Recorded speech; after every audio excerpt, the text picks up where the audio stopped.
says here. The word for swiftly is kal, which also illustrates having to be committed when the choice is made. This word means to take something lightly. The decision to make teshuvah is not something that should be considered of little account or be taken lightly. And that's a very important thing. To enter into a covenant of peace with Yahweh Elohim during the judgment must be a solid commitment. Otherwise, the door to sin will be brought into the garden, and there will be bells. No. Yeah, really. And although it will not be a concern while the Satan is outside the gates, it will be again exposed when the Satan is released at the end of the millennium. So what it's saying is, don't make your decision, don't take it lightly. Just because you're in a whole lot of trouble, don't try to get out of it by saying, oh yeah, I want to accept. Because you're going to go into a place where there is no temptation. There is no enticement for this 1,000-year period. But if you take that door of sin with you, the Satan is going to be released at the end of it. And here, because you didn't take it seriously, you're going to go right on through that door again.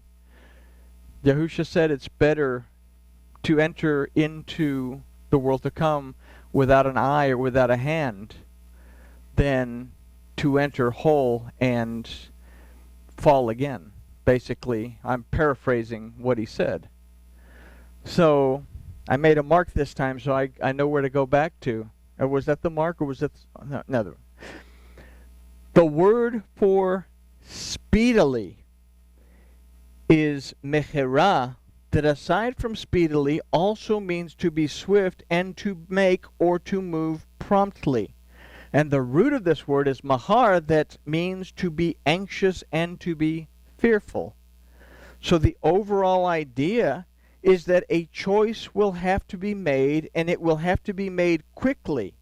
It is not one to be made half-heartedly, but one that must be made out of a fearful disposition to truly change. And this provides us with the meaning for the balance of the verse that says, I will return your retribution upon your own head. In its simplest form, Yahweh is saying, I am giving you the authority to decide, and to decide now. This is the critical moment of truth, as the door that has just been opened for the benefit of the condemned to escape punishment and to be given a clean slate is about to be shut forever.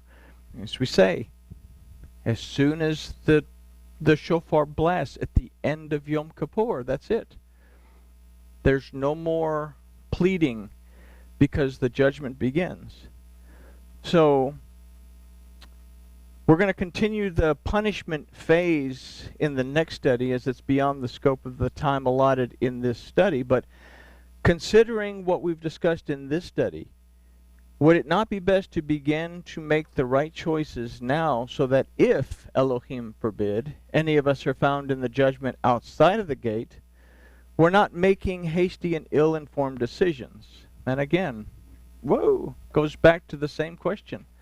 Where are you? Okay, oops. And with that, we can say that grooviness has been achieved for this 17th part of Yoel.